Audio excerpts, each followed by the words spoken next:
llamado usted al teléfono de salud mental. Una futurible excusa para no ampliar las plazas de psicología del Sistema Nacional de Salud, automatizando la asistencia sanitaria mediante preguntas pregrabadas con aroma a cliché casposo.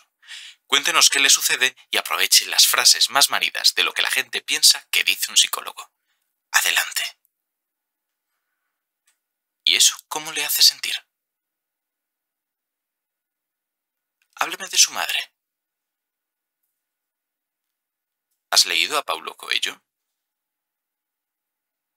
Y no sé, ¿no has pensado, por ejemplo, no estar triste? Mi nombre es Ignacio Crespo y esto es Noosfera, el podcast de ciencia de la razón.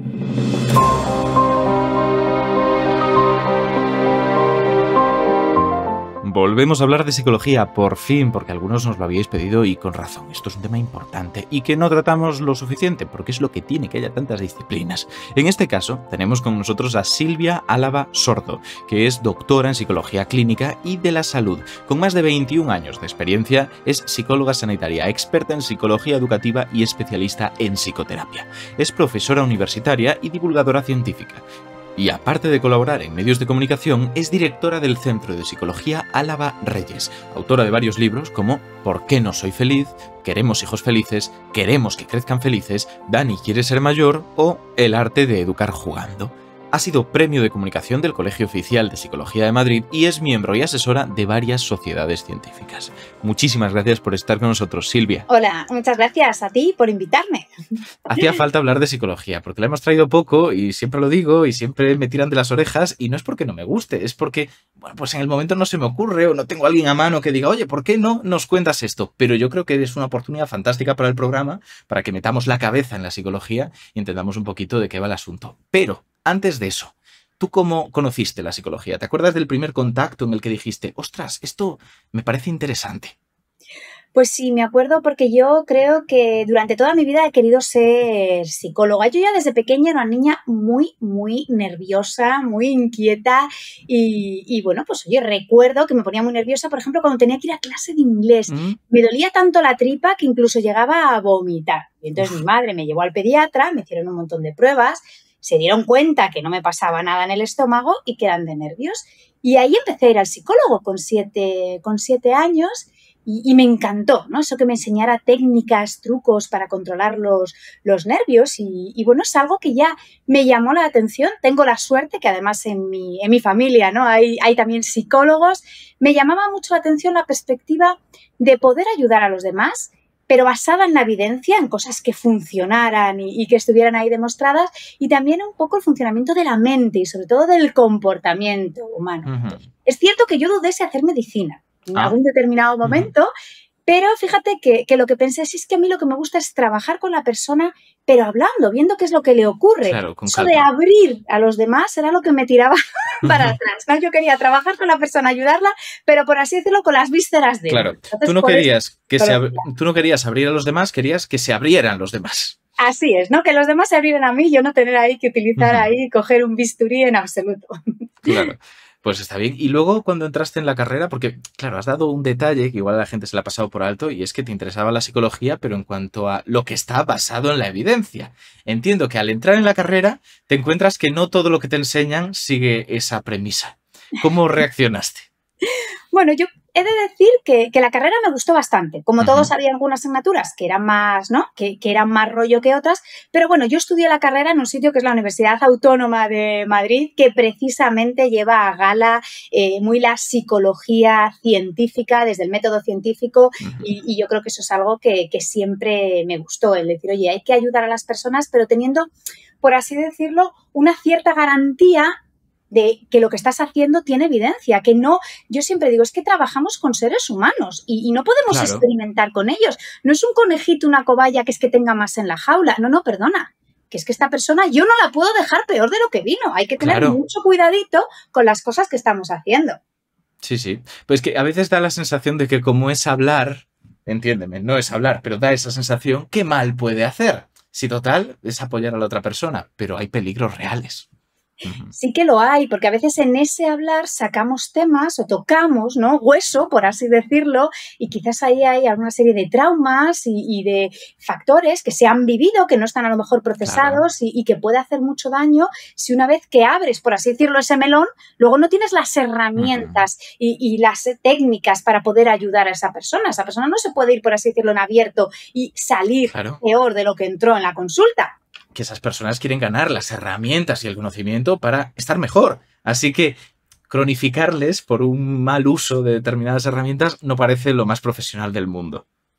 Claro. Así es, lo que se trata es, yo siempre digo que al psicólogo hay que ir lo justo y lo necesario, es decir, que las Ujú. terapias no se tienen que prolongar toda la vida. Si bien es cierto, oye, que hay personas que de vez en cuando les apetece venir ya como una especie de asesoría de cómo voy yendo, pero Claro. lo fundamental es que tengas los recursos, que tengas las herramientas para entender lo que te está ocurriendo y sepas gestionarlo, pero súper importante, aprender a conocernos a nosotros mismos, que dices, pues es la persona que más sabe soy yo. Ya, pero como no nos han enseñado, a veces si no te guían, pues no es tan fácil hacerlo. Claro. Has dicho una cosa que voy a aprovechar para hacerte una pregunta antes de lanzarnos ya al cuerpo de la entrevista. Y es que has comentado que el psicólogo no es algo para estar yendo toda la vida necesariamente, sino pues, a medida que lo vas necesitando, a medida que te puede aportar. Entonces, esta frase de el mundo sería un lugar mejor si todo el mundo fuera el psicólogo todo el tiempo, entiendo que no comulgas del todo con ella, ¿no? Yo, fíjate, que creo que la parte de todo el tiempo a lo mejor Claro, ya no sería tan necesaria, pero sí que yo creo que tenemos que perder el miedo a ir al eso psicólogo. Al sí. psicólogo no va la gente que tiene problemas, va la gente que quiere resolver sus problemas, Claro. que quiere tener un conocimiento para decir qué es lo que me pasa, cómo puedo Ujú. hacerlo. Y sobre todo hay ocasiones en las que es que son fundamental. Yo lo veo mucho porque además de adultos trato con niños y me da muchísima pena cuando veo que lo que me traen es un niño o una niña que lo que está es viviendo todos esos problemas que tienen sus padres que les están afectando y está afectando a su salud mental. Claro. Cuando realmente los que tendrían que haber empezado a ir al psicólogo eran esos padres. Entonces, por eso es algo que vemos que puede ser tan importante. Eso lo escucho mucho en mi generación. El comentario de si nuestros padres hubieran ido al psicólogo, igual nos estaríamos ahorrando ahora unas cuantas visitas. Claro. Y es cierto. Sí, sí, o sea, pero me gusta que lo diga una profesional como tú y que no sea solamente el comentario millennial, que ya sabes que el humor millennial suele ser hacer muchas bromas sobre la situación en la que vivimos, ¿no? El tema de desastre. Pues fantástico, me parece una toma de contacto perfecta y ahora, después de la publicidad, entramos ya con las preguntas del público. Perfecto, vamos a empezar ahora, ya que hemos hecho esta parada, aclarando qué es esto de la psicología sanitaria, porque podemos intuirlo, pero posiblemente no entendamos los matices. Sanitario, pues puede sacar muchas conclusiones. Y Ángeles Muñoz, que ya va por ese camino, nos pregunta lo siguiente. Los que se denominan psicólogos sanitarios son los que se han habilitado con el máster de Psicología General Sanitaria. Los que se denominan psicólogos clínicos son acreditados vía MIR. ¿Hay diferencias entre sus competencias? Yo creo que esto es un momento para que nos cuentes un poco qué es qué y de qué va el asunto. Fíjate que Ángeles lo tiene bastante claro. Cuando tú acabas la carrera de psicología, lo que ahora es el grado de psicología, ¿qué es lo que pasa? Que según terminas, no puedes ejercer como psicólogo entendiendo esa parte sanitaria o clínico, es decir, tratando a las personas, ¿no? Podrías hacer otro tipo de cosas, pues por ejemplo en empresas, pero no tratar a las personas. Y para poder tratar a las personas hay dos vías. Una sería el máster de Psicología General Sanitario, el MPGS, que dura 2 años. Con eso, ¿qué es lo que puedes hacer? Pues que ya puedes trabajar, pero tienes que trabajar solamente en el ámbito privado.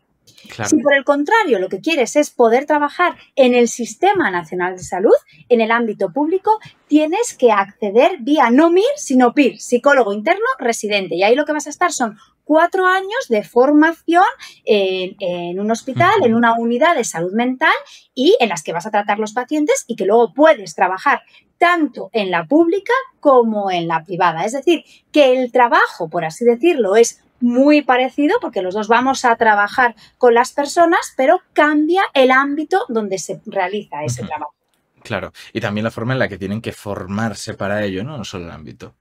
El tema de las plazas PIR es que siempre que sale yo me estremezco un poquito. No sé cómo lo veis desde dentro. Es que es una barbaridad, porque ¿cuál es el problema que tenemos? Que ojalá hubiera muchísimo más psicólogos clínicos, más psicólogos en la seguridad social, que todo el mundo pudiera llegar y decir, oye, quiero acceder al psicólogo, lo necesito, porque ahora para acceder al psicólogo es súper complicado. Tienes que ir al médico de medicina general, él te tiene que derivar a salud mental, en salud mental tienen que ver si ahí al final te dan una plaza, ¿no? Y puedes entrar a trabajar con el psicólogo, se demora muchísimo, las listas de espera son impresionantes, cuando fíjate que hay unos estudios súper interesantes que se están haciendo desde el SICAP, que lo que hacen es que están haciendo unos programas, son psicólogos clínicos que los hacen en atención primaria, ¿vale? En el centro de salud. Y los centros de salud que están implantando son terapias de grupos de, no sé si son 10 o 12 sesiones, ahora me pillas ahí de memoria, no te lo sé decir, pero la evidencia que está teniendo para los trastornos emocionales, tipo de ansiedad, tipo de depresión, está haciendo altísima, incluso más alta que tomar psicofármacos, porque al final lo que están haciendo es trabajar desde la perspectiva tras diagnóstico, dando a las personas herramientas. Y esto está funcionando muy bien. O sea, que es una evidencia de que merece la pena poner más psicólogos clínicos en los centros de atención primaria.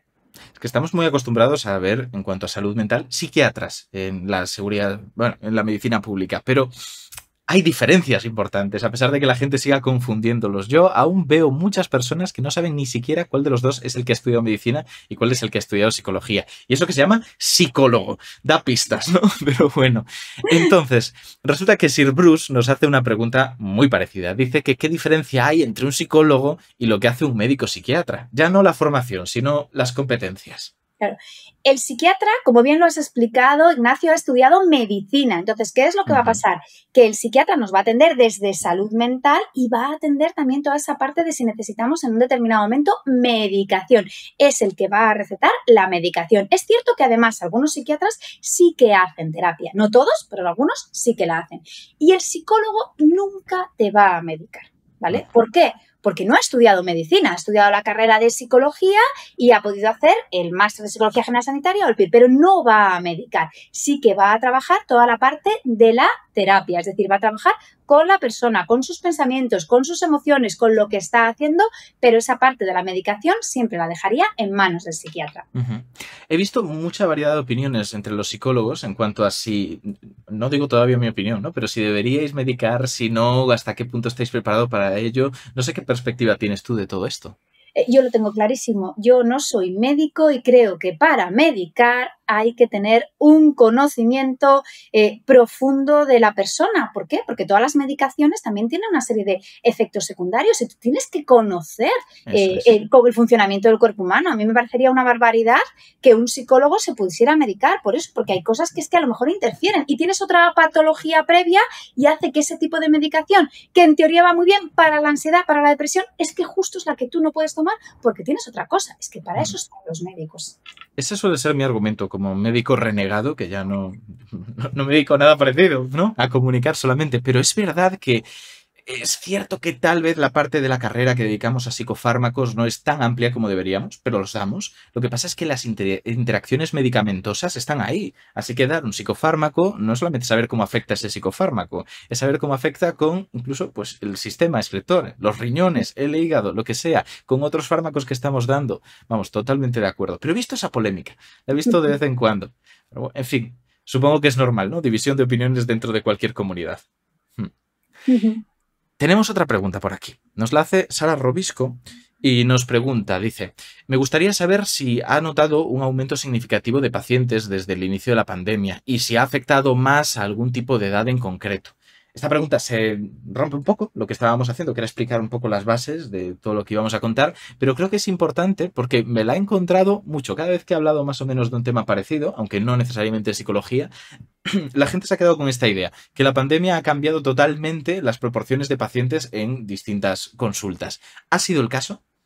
En psicología también. La salud mental se ha visto tremendamente afectada y es que la pandemia nos ha pasado una factura altísima a nivel de salud mental. Han incrementado muchísimo las consultas de psicología tanto en la pública como en la privada. El otro día hablábamos que es que incluso en la privada hay muchos centros que también tienen lista de espera. Nosotros en concreto no tenemos lista de espera porque hemos incrementado muchísimo la plantilla, pero si no, claro, también la tendríamos. Y es que estamos en un momento en el que, por desgracia, y digo por desgracia porque a mí hay una parte de la psicología que dices me encanta, que es la prevención, ¿no? El cómo trabajar hábitos saludables y cómo trabajar el bienestar emocional, no trabajar solamente ya en la patología, que ahora la estamos pudiendo hacer muy, muy poquito porque estamos todo el rato en intervención, prácticamente incluso mucha intervención de crisis. Ha pasado muchísima factura. Pero estoy completamente de acuerdo contigo. Tú con quien hablas te dice lo mismo, los fisios también, porque mucho estaba ahí, mucho sentado. Cualquier tipo de especialidad te van a decir cosas parecidas. Yo hablo por la mía, que es la salud mental, y en salud mental ha sido impresionante. Es que tal y como lo cuentas, me da la sensación, y supongo que estarás de acuerdo por lo que has dicho, que si se hubiera invertido un poco más de esfuerzo gubernamental en la prevención de estos problemas de salud mental, que claramente iban a estar relacionados con un confinamiento como el que tuvimos, igual estaríamos ahora un poquito mejor. Me da la sensación. Yo estoy completamente de acuerdo. Fíjate que hay una cosa, que es que todos más o menos tenemos una serie de estrategias de regulación emocional, de autorregulación, que más o menos pues íbamos haciendo, que no éramos conscientes de ellas. Son los que se llaman en psicología los procesos de recovering, que nos ayudan a ¿qué? A mantener nuestros niveles de ansiedad, a que la ansiedad vaya bajando un poquito, que puede ser desde quedo con los amigos a tomarme algo, me voy a dar un paseo, me hago esa pequeña escapadita, salgo a hacer deporte, salgo a dar un paseo, pequeñas cosas que no éramos conscientes que las hacíamos precisamente para regular nuestras emociones, pero que nos funcionaban. ¿Qué es lo que pasa? Que pasamos 3 meses confinados, no lo podemos hacer, y cuando volvemos con la cantidad de restricciones que hemos estado durante 2 años, tampoco lo hemos podido hacer. ¿Qué es lo que ocurre? Que eso ha pasado muchísima factura, y quizás ahí lo que se nos ha olvidado es enseñarle a la gente precisamente esas estrategias de regulación emocional, a comprender las emociones, y eso no lo hemos hecho. Hace poquito hablábamos con Daniel Ursúa sobre trastornos de la conducta alimentaria desde la perspectiva de un dietista nutricionista, y nos decía que la comida en sí, y de repente darse un capricho, no es necesariamente malo. Es una estrategia para poder tal vez lidiar con un mal día. El problema es tener solo esa vía. Y yo entiendo que cuando te constriñen el resto, cuando te impiden salir, con muy buen motivo, no estoy poniendo en duda en absoluto las medidas del confinamiento, que gracias a eso no fue peor la situación. Pero cuando no puedes hacerlo, casi que te quedas con algunos de los hábitos menos saludables, ¿no? Los excedes. Sí, seguramente, ¿no? Que Daniel os contaría ese hambre emocional, que es lo que pasa cuando estamos sintiendo emociones desagradables, y como no tengo otras estrategias para regularlas, ¿qué es lo que hago? Como. Y además, cuando siento una emoción desagradable, me tiro a alimentos muy poco sanos, ¿no? Muy ultraprocesados, llenos ahí de azúcar, que mientras los ingiero, es verdad que me siento bien, pero en cuanto se acaba el plato, ya se acaba el bienestar, y encima lidiamos con una emoción más nueva, que es la culpa. Claro, es que ahí hace falta, ¿no? Tener otras estrategias y entender que tal vez no es el parche, sino algo que puedes hacer para que tu día sea un poco mejor, como un capricho controlado, pero de otra manera. No voy a comerme ahora 16 donuts. Totalmente. Y otra cosa que te iba a preguntar, ¿cómo has visto tú entonces la percepción del público sobre acudir al psicólogo? La percepción de los pacientes Luego entraremos en ese término, porque sé que hay debate también. Lo pregunto por lo siguiente: a medida que sentimos más necesidad de que alguien nos ayude a gestionar estas emociones, entiendo que normalizamos un poco más el asistir a este tipo de clínicas, ¿no? Así es, yo creo que se ha perdido un poco ese estigma de no, es que, claro, si vas al psicólogo es que estás loco, ¿no? Es que tienes un problema muy gordo, es que lo tuyo ya es completamente patológico, sino que cada vez hay más personas que vienen y piden ayuda porque dicen, mira, no me encuentro bien, no entiendo bien qué es lo que me está ocurriendo, o objetivamente pues no sé por qué estoy tan mal, ¿no? Si realmente de forma objetiva, oye, pues tengo trabajo, vivo con mi pareja o lo que sea, y aún así dices, no termino de estar bien. Y ahí eso es muy bueno, no esperar a ya cumplir todos los criterios diagnósticos, ¿no? Del DSM-5 para decir es que ya tienes un problema de salud mental, sino hay algo que veo que no funciona bien y quiero pedir ayuda. Y en esto se ha notado que cada vez es más población la que pide ayuda, pero, por ejemplo, sobre todo esto se ha incrementado muchísimo en la gente joven, en los adolescentes. Antes, los adolescentes, yo ya llevo muchos años trabajando, 21 llevo ya trabajando como psicóloga, los adolescentes te los traían casi los padres de las orejas, ¿no? Y eran muy, muy poquitos los que querían venir. Y ahora son muchísimos los adolescentes que piden y dicen, yo quiero ir al psicólogo, no, hay muchas cosas que se me escapan de las manos, que no sé gestionarlas y necesito esa ayuda. Y además aquí hay una cosa muy bonita, ¿no? De las nuevas generaciones, que es que además no les da vergüenza y lo dicen, ¿no? Y a mí me encanta cuando de repente les llama un amigo en sesión y les dice, oye, no, que estoy con la psicóloga, que luego te llamo. ¡Qué bueno! O sea, antes era Pero como... ¿te piden permiso para coger el teléfono al menos? Yo hay veces que, como ¿no? Me piden permiso, hay veces que digo, venga, cógelo un segundito y luego seguimos, ¿no? Alguna vez ahí que te dicen, y lo dicen ahí sin ningún problema. Yo creo que eso es algo muy positivo, el visibilizar la importancia que tiene la salud mental y que todos necesitamos en ocasiones un poquito de ayuda para gestionar nuestras emociones y que gracias a eso adquirimos herramientas y técnicas y que luego es más fácil. Hombre, y tanto. Me parece curioso porque de aquí podemos ir a otra pregunta que nos hacían, porque, a ver, habrá gente que escuchándote diga, no es que están más concienciados, sino que se ha puesto de moda o algo parecido, pueden comentar. Maxwell nos pregunta algo mucho más educado que todo lo que he dicho, por supuesto, y es lo siguiente. ¿Qué opinión tienes sobre lo típico que se dice sobre algunas personas? Por ejemplo, mis padres lo dicen, dice él. Cuando dicen que hoy en día los jóvenes tienen ansiedad, depresión, etcétera, más a menudo y por cualquier cosa. ¿Cree que en gente joven tienen más tiempo libre y que por eso se diagnostica a más personas? Básicamente que sí está de moda.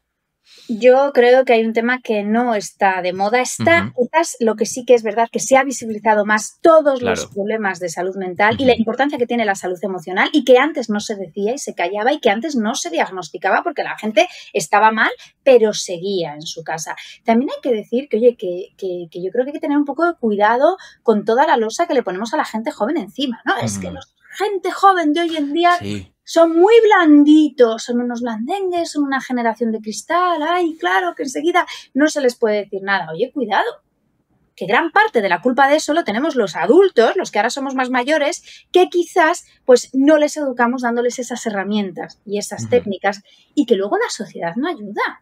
Que el haber vivido una crisis continua detrás de otra, ¿no? Y trabajos que muchas veces tampoco ayudan a favorecer la salud mental ni la salud emocional, pues oye, que es muy complicado a veces mantener la cabeza fría con la que está cayendo. O sea, que, y el mercado no inmobiliario y una larga lista.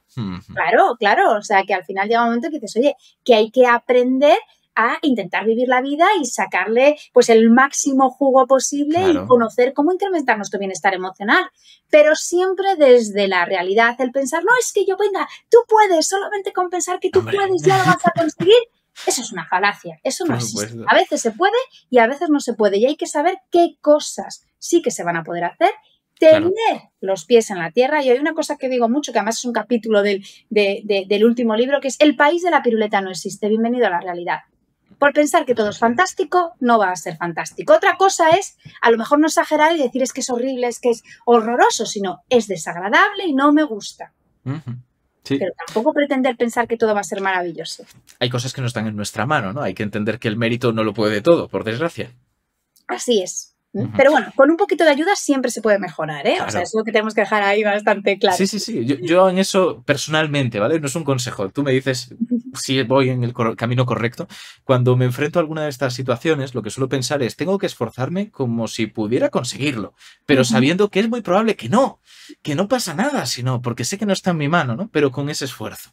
Suelo verlo así. Pero fíjate que esto quizás es uno de los errores que hemos cometido a la hora de educar estas nuevas generaciones. Es que el error es terrible. Fracasar es lo peor. Pero es que tú ves que un niño está haciendo los deberes y ¡ah, Dios mío, te equivocaste! ¡Hay que repetirlo! Como, perdona, se coge la goma, se borra y se vuelve a hacer la cuenta. O se repite la hoja de deberes. Pero ya si directamente nosotros vamos, ¡ah, qué horror! Es que no, es que el error es aprendizaje. Y si vamos ahí educando en la forma contraria, pues quizás sí que es verdad que se pueden desarrollar luego más problemas. Fíjate que tienes toda la razón. Bueno, eso por supuesto, ¿no? Pero en concreto se me ocurre un ejemplo. Yo hago boxeo y muchas veces estoy intentando pues, practicar algo nuevo y me pongo un poco tenso. Y a veces el profesor cree que me pongo tenso por miedo a recibir un golpe. A mí el golpe me da igual, está controlado, sé cuánto duele, no me importa. Es que no me importa, entiendo el contexto. Lo que me bloquea más que el dolor del golpe es el cometer el error. Que si me han golpeado significa que he fallado. Ojo, ¿eh?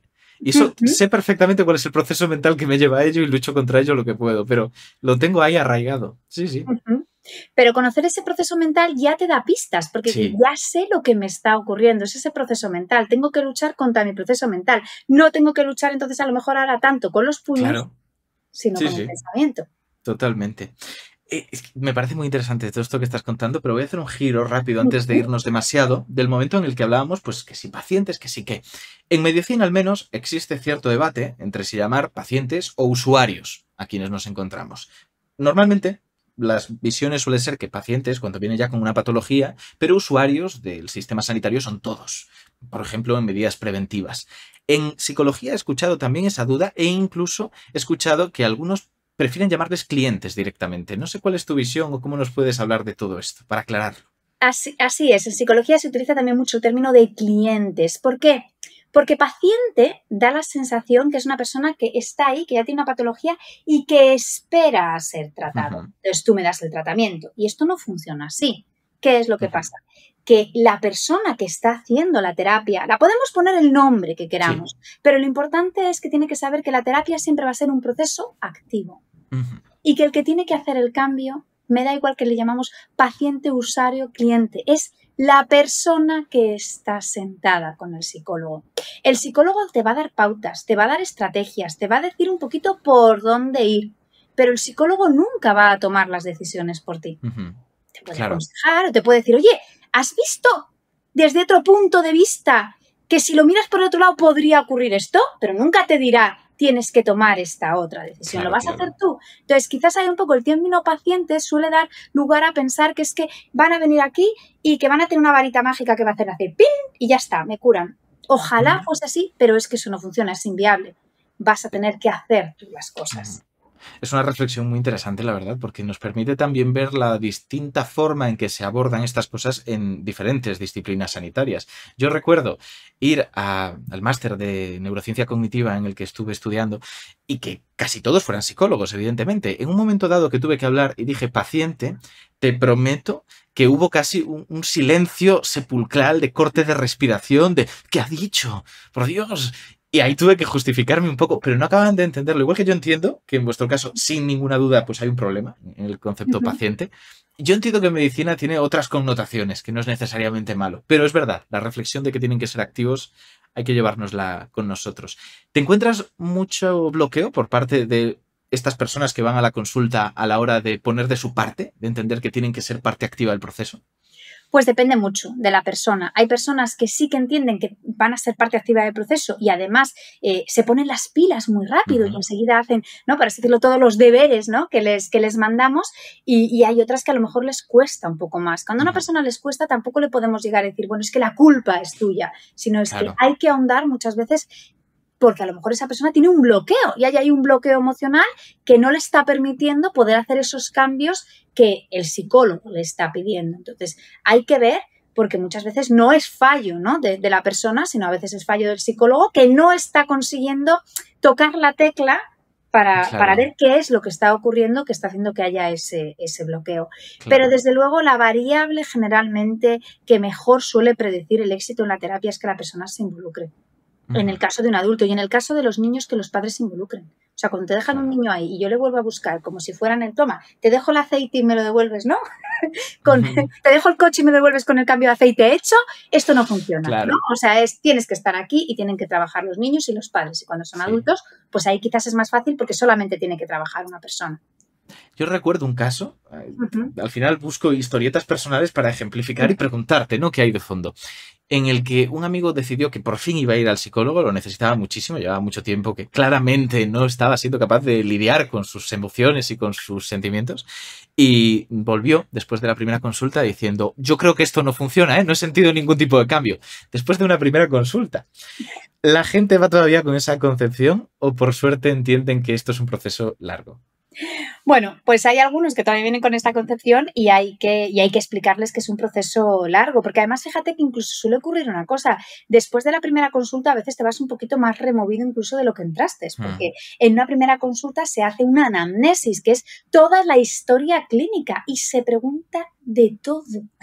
Y cuando digo de todo, sí. es absolutamente de todo, que hay veces que se quedan con preguntas de ¿eso es importante? Sí, mira, es que los psicólogos lo evaluamos todo porque hay veces que no nos damos cuenta que a lo mejor hay determinados problemas que vienen de mucho más atrás de lo que tú estabas pensando.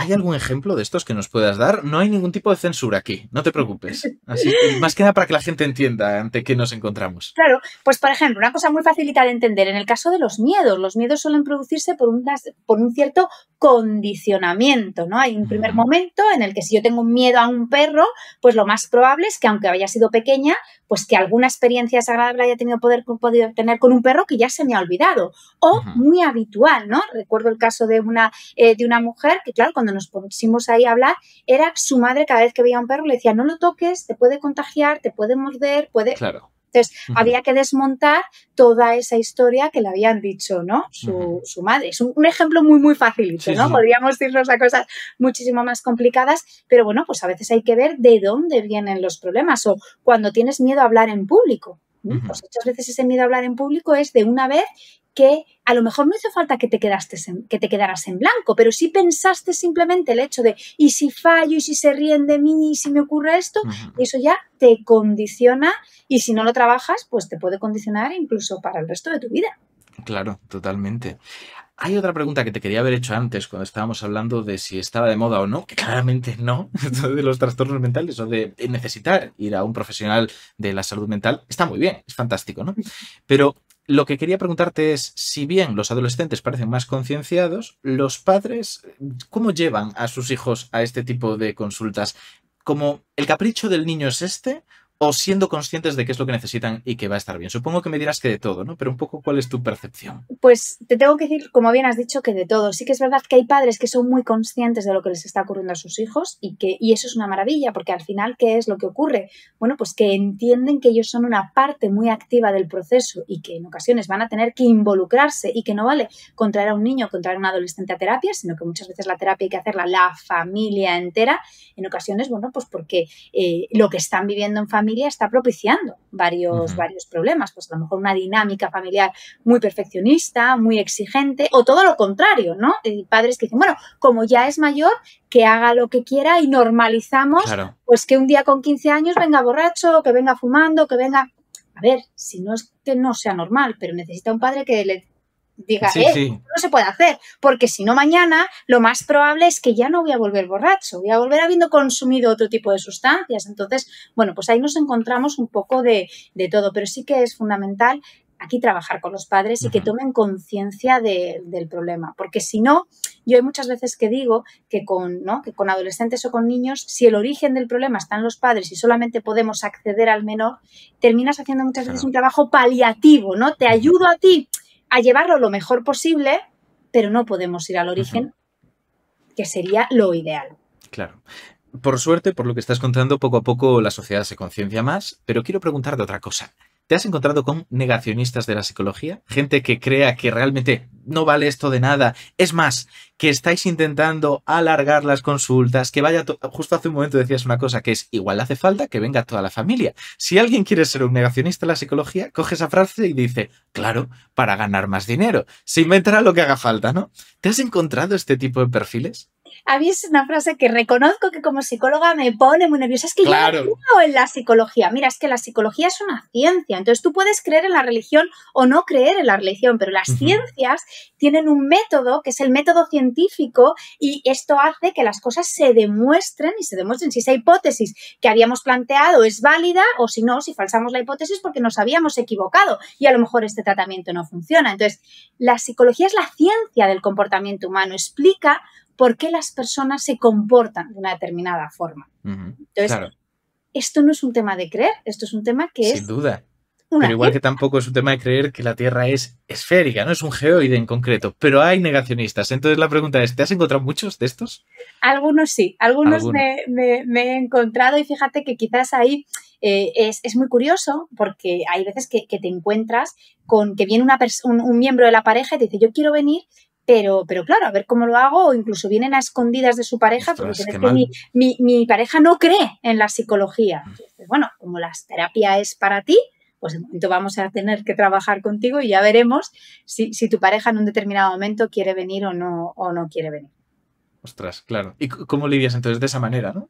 Vamos a ir viendo cómo te va a ti Y vamos a ver cómo te va a ti, sobre todo explicando, decir, es que esto no es algo que sea de creer, sino ya. es que esto es ciencias. De todas formas, la gente cuando les vas explicando lo que les ocurre, les vas poniendo ejemplos concretos y les vas contando, no hace falta que vayas ahí con todas las referencias, apa, y esto lo dijo Claro. Juanito de tal y no sé qué, pero sí que les vamos explicando cómo funciona su mente, cómo funciona su cuerpo, lo que le está pasando, sí que se quedan como diciendo, anda, me estás entendiendo.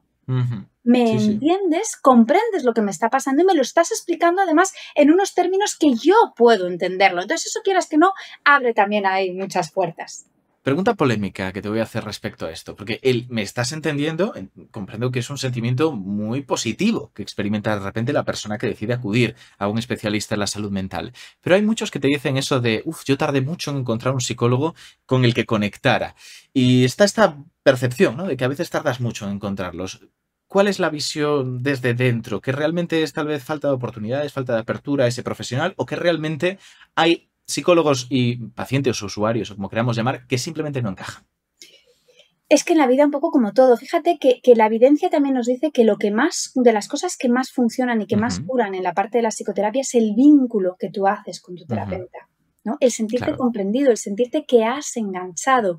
Y ahí las primeras sesiones, precisamente lo más importante de todo, no es solamente hacer una buena evaluación clínica, sino también enganchar a la persona, crear ese vínculo terapéutico, porque si no tenemos vínculo terapéutico, si no ve que tú eres una persona que estás ahí para él, para tener un apego seguro, para que sepa ahí un poco que puede contarte y que además te puede contar la barbaridad más auténtica que él piense en su cabeza, que no se va a sentir juzgado, es que si no, la terapia no va a funcionar. Claro. No va a funcionar. Entonces, crear vínculo es fundamental.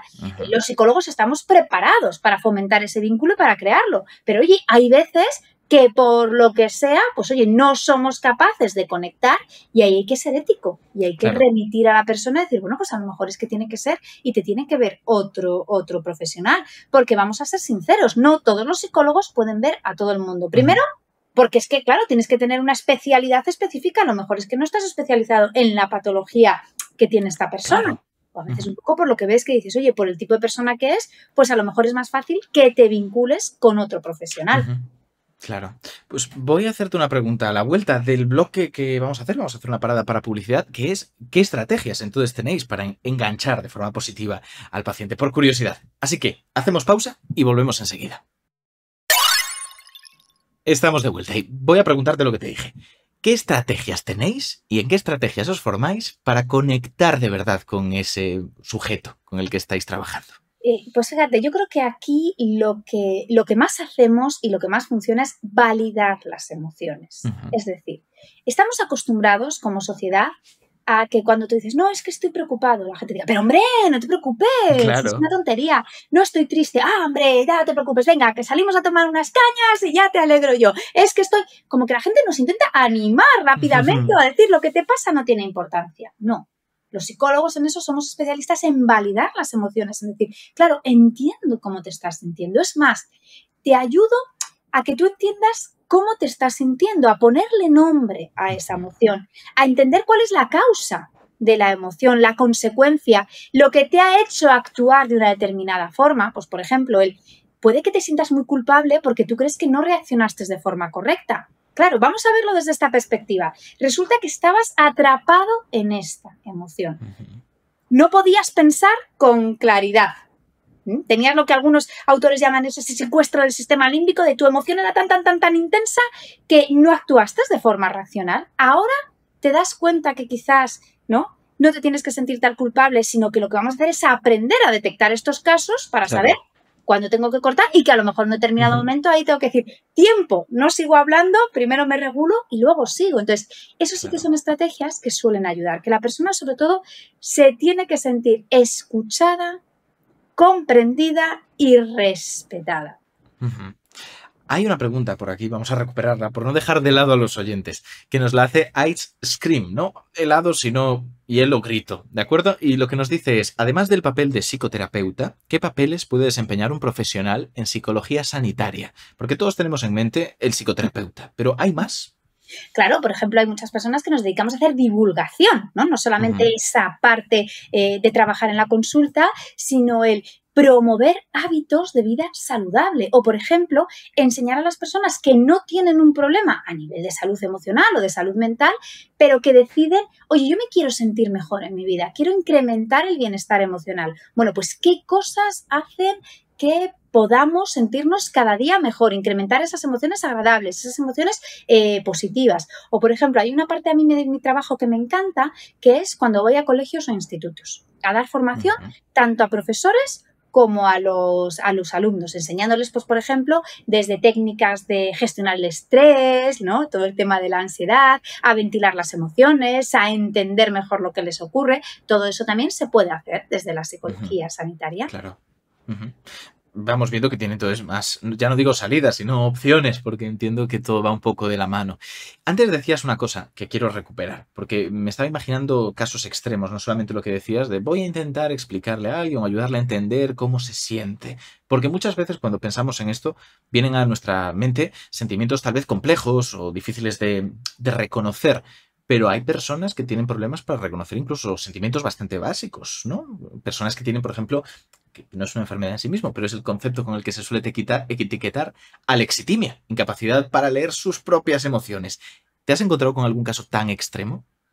Sí que me he encontrado casos muy, muy complicados de los de, es que yo no siento, ¿no? O es que no le sé poner nombre, o es que no. Entonces, bueno, pues aquí vamos buscando otro tipo de técnicas en el que, bueno, pues a la gente que le cuesta mucho verbalizar y poner un nombre a la emoción, ese trabajo de mentalización, porque claro, es que si no lo nombro y no le pongo nombre es muy difícil etiquetarlo y empezar a trabajar. Bueno, pues podemos utilizar otro tipo de técnicas. Pues, por ejemplo, hay una que se llama, que a mí me gusta muchísimo, que es el medidor emocional del programa RULE del Yale Emotional Center de Mark Brackett, que ahí lo que vas poniendo es por cuadrantes cómo estás de sensación, si lo que sientes es agradable o desagradable, y de activación corporal, si es alta o baja. Y entonces a gente que le cuesta mucho entrar por el nombre de la emoción, cómo me estoy sintiendo, les vas poniendo por ahí y es una forma de engancharles, por así decirlo, para poder entrar a trabajar, ¿no?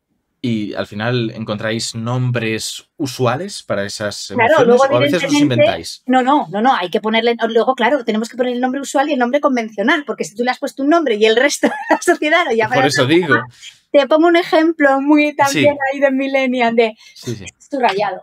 Claro. Rayado, ¿qué puede ser? ¿No? Yo he encontrado a veces, chicas, que me recuerdo una chica que me encontró, es que le dije a mi amiga que estaba rayada y pasó de mí. Y claro, resultó que la amiga estaba pensando que es que estaba enfadada y que necesitaba espacio. Y ella lo que estaba era triste. Entonces, claro, es que rayado nos dice muy poquito. A lo mejor funciona mejor si dices, no, mira, estoy preocupada y me gustaría esto, estoy triste, Entonces hay que poner el nombre, ¿no? Y todos tenemos, es que es una cosa muy, muy necesaria, esa alfabetización emocional. Ser capaces de describir lo que nos está ocurriendo y de pedir las cosas que necesitamos. Sí. Eso también falta, que a veces da la sensación de que los demás tienen que intuirlo y sobre todo cuando las pocas pistas que damos las damos así, ¿no? Como estoy rayado. Qué polisémico eso.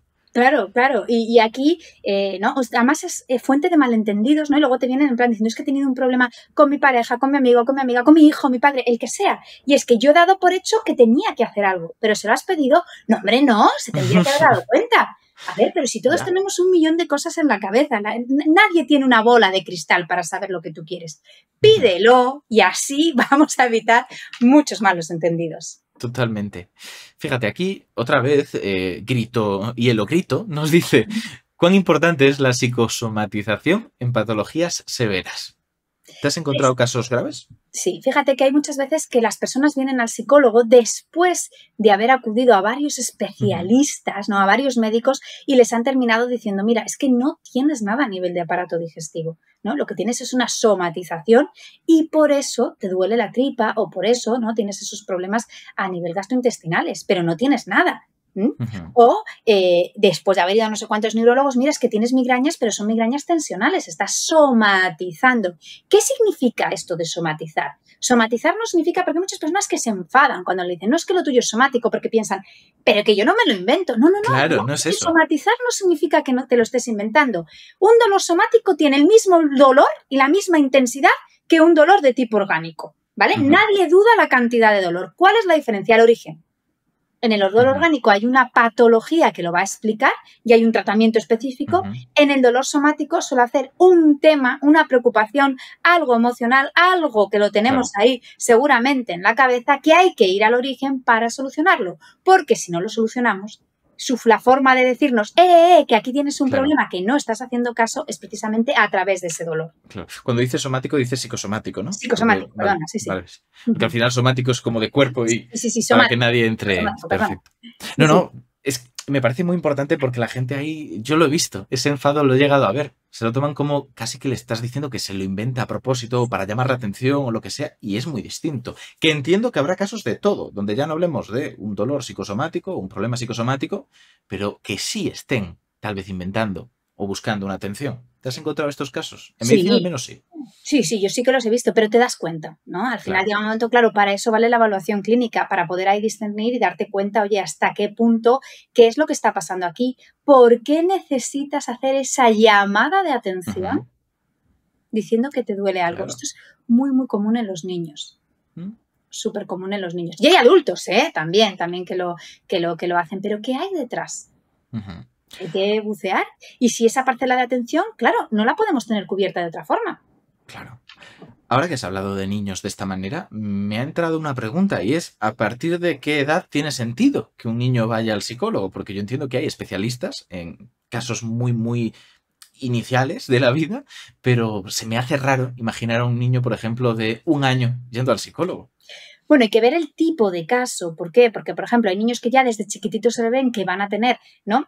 Que hay que evaluarles y que hay que trabajar con ellos, y allí son los compañeros de atención temprana quienes trabajan fenomenal, ¿no? Con estos niños y con estas niñas. Otra cosa diferente es cuando estamos hablando más de temas de conducta, otro tipo de cosas, que cuando son niños tan pequeños, sobre todo se trabaja con los padres.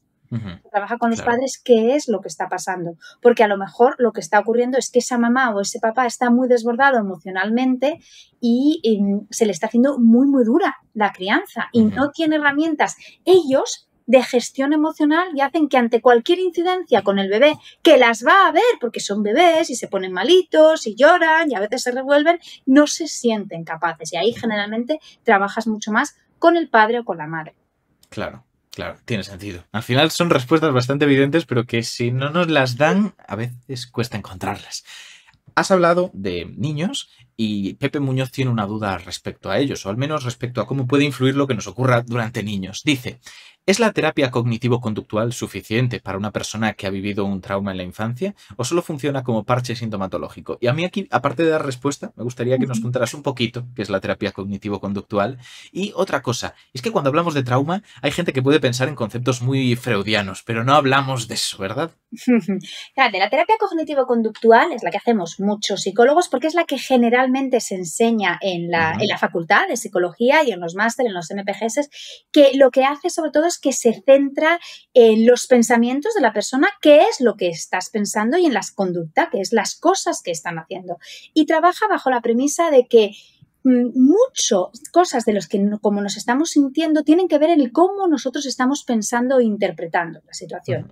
Tú ponías antes el ejemplo, si yo interpreto, es que si me pegan, es que yo he fallado, es ese pensamiento es que está generando mi bloqueo. La terapia cognitivo-conductual lo que haría sería trabajar el pensamiento y decir, oye, mira, si te han pegado, te puede doler más o menos, pero no significa que hayas fallado, sino que a lo mejor el otro ha estado más hábil o que te has podido despistar en un determinado momento, y es más, a lo mejor tampoco sería tan grave fallar, ¿no? Entonces sería la terapia cognitivo-conductual. Si bien es cierto que hay veces que hay que ahondar, vale, ¿y esto dónde se generó? Que es un poco, también lo trabaja la terapia cognitivo-conductual, y a veces también se puede trabajar desde otro tipo de técnicas, de ver el origen de qué es lo que ha podido ocurrir. Si es que a lo mejor alguna vez fallé y se rieron de mí, o ocurrió algo, o ha habido ese trauma. Fíjate, porque cuando hablamos de trauma en psicología, un trauma no significa que hayamos tenido que vivir una situación catastrófica, tipo un atentado, un accidente, ¿no? Una catástrofe natural, sino que trauma nos referimos a cualquier situación que ha sido tan emocionalmente tan intensa para nosotros que no la hemos sabido gestionar, y entonces no se ha quedado grabada en nuestra mente como parte de nuestra memoria episódica, por así decirlo. Pues esa vez que yo te lo verbalizo, es que lo pasé de mal y fíjate porque me pasó esto, esto y esto. Soy consciente de lo que me ocurrió y soy consciente de verbalizarlo. Cuando hablamos de trauma es que se ha quedado tan grabado que cuando lo recordamos no es que lo verbalicemos de una forma como integrado en nuestra historia, sino que nos volvemos a sentir tan mal como cuando lo estuvimos viviendo, ¿vale? Claro, Entonces hablamos claro. que hay ese trauma y a veces hay que ver si realmente eso existe y hay que desmontar ese, por así decirlo, y reprocesar ese trauma inicial.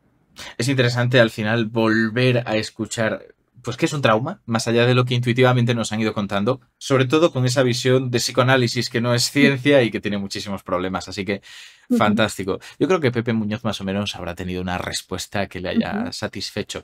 Y ahora tenemos aquí 2 preguntas enlazadas que me parecen bastante interesantes, porque además si están enlazadas es que la gente las piensa con frecuencia. La primera vuelve a ser de Ice Scream y dice: ¿un psicólogo sanitario debe seguir el juramento hipocrático o puede, por así decirlo, tratar a gente familiarizada con él o ella? Yo esto lo simplificaría en decir, ¿puede un psicólogo tratar a sus familiares y amigos? ¿O debe?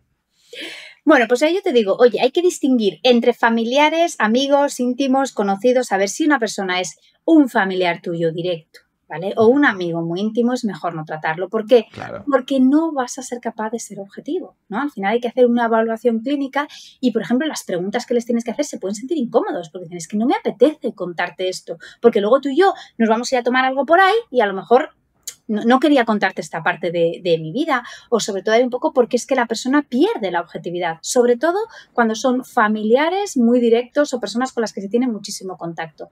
Perdemos muchísimo la objetividad. Claro. Y ser objetivos es fundamental, no podemos perder objetividad, no podemos perder, ¿no?, toda esa parte científica, entonces es mejor no tratarles. Además se les puede recomendar colegas que seguro que lo pueden hacer muy, muy bien. Y además otra cosa más, ¿no? Y es que llega un momento que corre el peligro hasta que te quedes sin amigos. Claro. ¿No? En el sentido de, claro, es que como amigo te puedo decir, sí, claro, no sé qué, y a lo mejor como psicólogo te tengo que decir algo y no te va a gustar, porque tú como amigo esperas una cosa de mí y como psicólogo se espera otra. Claro, totalmente. La segunda pregunta que está relacionada es precisamente esa: ¿qué ocurre cuando te llevas la consulta fuera de la consulta? Nos la hace Jorge Barrasa y dice: ¿es difícil dejar de ser psicólogo o psicóloga en tu vida personal? Es decir, cuando una persona querida te cuenta sus problemas, ¿te sale contestarle como psicólogo o psicóloga o como persona querida, con opiniones más sesgadas, etcétera? ¿Qué le decimos a Jorge? Bueno, le decimos ahí, a ver, psicólogos es siempre. Otra cosa es que se esté ejerciendo las 24 horas del día, ¿vale? Evidentemente tú eres psicólogo, pero si yo estoy con un amigo o con una amiga, no estoy en rol de psicólogo, ni estoy evaluando, ni estoy haciendo una evaluación en profundidad, ni viendo otras cosas. Simplemente te escucho como amigo o como amiga. Y es más, los amigos hay una cosa importante, ¿no? Y es que los amigos a veces simplemente están para escuchar, para validar las emociones y a lo mejor antes de dar nuestra opinión tenemos que preguntarle, decir, ¿quieres que te dé mi opinión? Claro. Yo a veces les pregunto, ¿quieres que te dé mi opinión? Y como psicóloga o como, ¿no? Porque a veces claro, si lo veo como muy, muy obvio, muy tal, digo, oye, yo si quieres, y si no, simplemente me quedo ahí como amiga. Y a veces que aprendo y directamente digo, estoy en modo amigo y les digo, mira, esto creo que lo tienes que trabajar con tu terapeuta. Claro, consulta con tu terapeuta, ¿no? Y punto. Pero entiendo que eso también es algo que has aprendido con el tiempo. En el primer momento, es que esto es muy típico de mucha gente que conozco que ha estudiado psicología. Empiezan a estudiar psicología, se vienen arriba antes de tener pacientes y empiezan a hacer consulta con todos sus conocidos. ¿Esto te llegó a pasar o lo viste? Y lo que es más grave, a diagnosticar. Oh, también. Quiero haber acabado la sacan el DSM-5, ¿no? Y hay un trastorno para cada uno. ¿No? O autodiagnosticarse, en plan, ¿no? También. Ese momento de lo tengo todo. Todo lo que estudias ahí lo estás teniendo. Entonces, bueno, yo creo que es una cosa ahí que bueno, el tiempo y la experiencia también te ayuda muchísimo, te ayuda ahí un montón. Yo me acuerdo mucho, ¿no? Pues cuando mis amigas empezaban a tener bebés, que me decían, ay, mira qué rico, mira lo que hace. Y yo al principio les decía, sí, está muy bien que lo hagas, que si no habría un problema. Y a mí me tuvo que decir, Silvia, no digas eso porque te vas a quedar sin amigas, ¿vale? O sea, en plan, tú di, sí, muy rico, qué bien claro. Todo lo que hace. Tú estabas evaluando. Decir, claro, es que el desarrollo normotípico del bebé hace que haga esto, y si no lo hace... Hitos del neurodesarrollo. No está caminando, en realidad es un reflejo plantado. Sí, claro. Eso no quita que a veces que he visto alguna cosilla sí que recomiendo, he dicho, oye, yo que vosotros no me quiero meter, pero sí que os lo tengo que decir, claro. Y yo consultaría esto. Y eso alguna vez sí que lo he dicho, porque ojo, cuando es un niño, ¿no? Y es un niño ahí pequeño, si veo cosillas ahí, me cuesta callarme, ¿eh? Lo reconozco. No, y en cierto modo debes hacerlo, ¿no? Y les digo, yo recomiendo que lo miréis. No les digo lo que yo veo y no hago ningún tipo de diagnóstico porque no he hecho ninguna evaluación clínica y no podría hacerlo. Pero sí que a veces recomiendo pedir ayuda. Y te has encontrado reacciones muy diversas, supongo, ¿no? Pues reacciones de gente súper agradecida porque, oye, qué bien que nos lo has dicho, que nos hemos dado cuenta qué tal, y hay gente que te dice, oye, pues métete casi en tus asuntos, ¿no? O sea, que ahí te encuentras de todo. Normal. Pero bueno, estoy de acuerdo, es una cosa que si tienes el conocimiento y lo ves, algo sale comentar, sí, sin duda.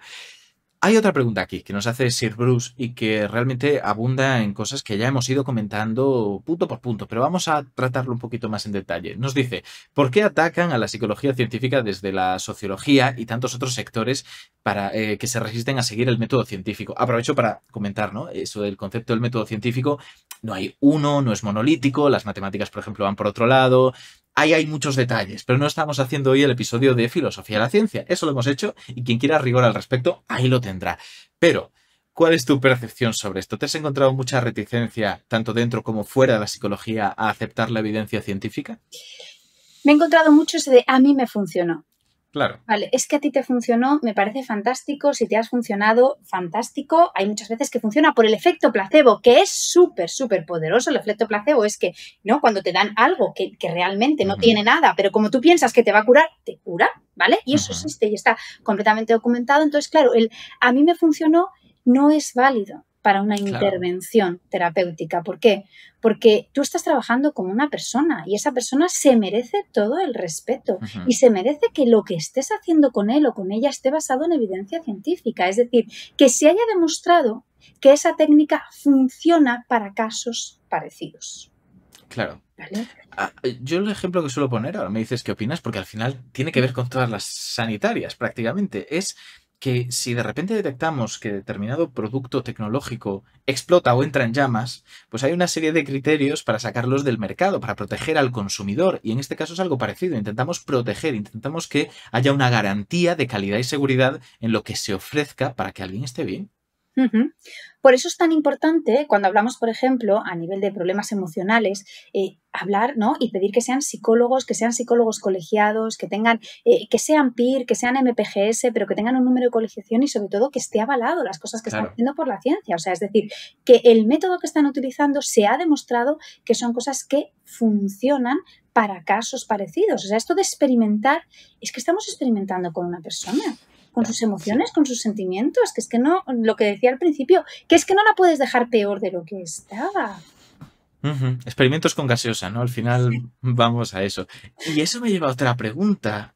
¿El límite entre lo que un psicólogo puede hacer y lo que se permitiría hacer a un coach, que ahora mismo cada vez son más y sabemos que entran en algún conflicto de invasión de la profesión y todo eso, ¿cómo lo vives tú? ¿Cómo lo percibes?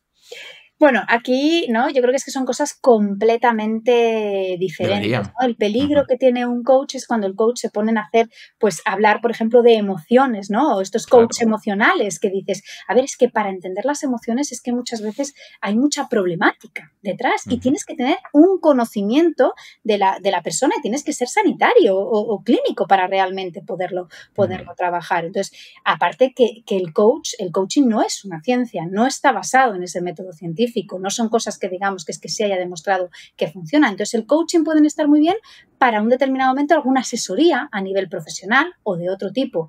Pero cuando estamos hablando, ¿no? de temas ahí emocionales o de temas personales, yo aquí, ¿no? Mi opinión es que no... A ver, no todos tenemos un problema mental, ¿no? Diga, oye, que es que todos ahí vamos a cumplir criterios diagnósticos para una determinada patología. Pero si nos ponemos a evaluar, todos tenemos nuestras rarezas. Seguro. Todos tenemos nuestras rarezas. Y si alguien no las tiene, que ponga un comentario en el podcast, por favor. Sí, que nos diga, oye, yo soy una persona cero, no tengo nada que se salga fuera de la curva, de la distribución de lo normal. No estoy en ningún percentil raro en absolutamente nada de mi vida. Entonces, es muy importante conocer. ¿Para qué? Para poder llegar a decir, oye, mira, pues es que todos tenemos nuestras rarezas, esto está bien. O para llegar a decir, oye, cuidado, que a lo mejor esto de aquí ya tiene un puntito clínico, que a lo mejor ahí ya sí hay que empezar a evaluar y ver si puede venir de otro lado. Claro. Ahí está el tema. Entonces, volviendo un momento al tema de los coaches antes de cerrarlo, ¿te has encontrado con mucho intrusismo? Muchos que de repente empiezan a hablar de emociones y de conceptos que ya no son de su terreno. Sí, sí que es una cosa que además desde el Colegio Oficial de la Psicología, por lo menos en el de Madrid, que es en el que estoy yo, y yo creo que a nivel del Consejo General de la Psicología de España, sí que es algo que se está mirando para poder delimitar qué es lo que puede hacer cada uno y sobre todo no meternos en esa parte que tiene que ver más con el tema de salud emocional. Ujú. Te voy a hacer una pregunta ahora un poco comprometida, pero es que estamos hablando de pseudociencias y creo que es importante, ¿no? Vamos a ser aquí transparentes. Y es, ¿cómo percibes la respuesta del Colegio Oficial de Psicología ante determinadas pseudociencias? Porque yo, por ejemplo, respecto a medicina, los colegios oficiales de médicos, hay muchas veces que son demasiado tolerantes con estas cosas y no son no toman medidas como deben. A veces incluso introducen en sus juntas a personas que claramente luego utilizan tratamientos que no están avalados por ninguna ciencia. No sé cómo lo vives tú desde la psicología. Es cierto, ¿no?, que lo que te dice el colegio es que es un colegio que es el colegio de todos. Claro. ¿No? Y entonces con pasar agua del colegio de todos se escudan y es verdad que hay cosas que desde mi punto de vista serían incurables, sobre todo cuando estamos hablando de métodos que no están avalados ahí científicamente y que no tienen ningún tipo de validez. Yo creo que con eso habría que tener mucho cuidado. Por desgracia, yo creo que pasa en todas las sanitarias, porque, por ejemplo, los de fisioterapia comentan lo mismo. Desde su colegio oficial aceptan, pues, por ejemplo, la osteopatía y una serie de técnicas que no tienen validez. Pero al final es que es el colegio de todos, independientemente de que sea un escudo, yo creo que sí que deja algo muy claro, y es que al final es representativo lo que te encuentras en la profesión. Y si todavía hay gente que no tiene la conciencia de que tiene que ser basado en la evidencia científica, pues claro, llegarán y harán de su capa un sayo. Así es, por eso yo creo que es tan importante la divulgación, ¿no? El poder, bueno, pues que las personas que nos puedan estar escuchando en este podcast, que si en un determinado momento deciden pedir ayuda psicológica, claro, informarse muy bien qué profesional me está tratando, está habilitado, no está habilitado, tiene número de colegiado, ¿no? Está en un registro sanitario, está avaladas las cosas que está contando, claro, por la ciencia. Entonces yo creo que el crear conciencia es importante para que sí, por lo menos el propio consumidor, y así metemos a todo el paciente, el usuario, el cliente, sea capaz de llegar y decir, bueno, pues intento discriminar. Que por otro lado dices, oye, tendríamos que darle el trabajo hecho. Sí, pero bueno, hasta tanto por lo menos unas nociones para saber si estás en buenas manos o no.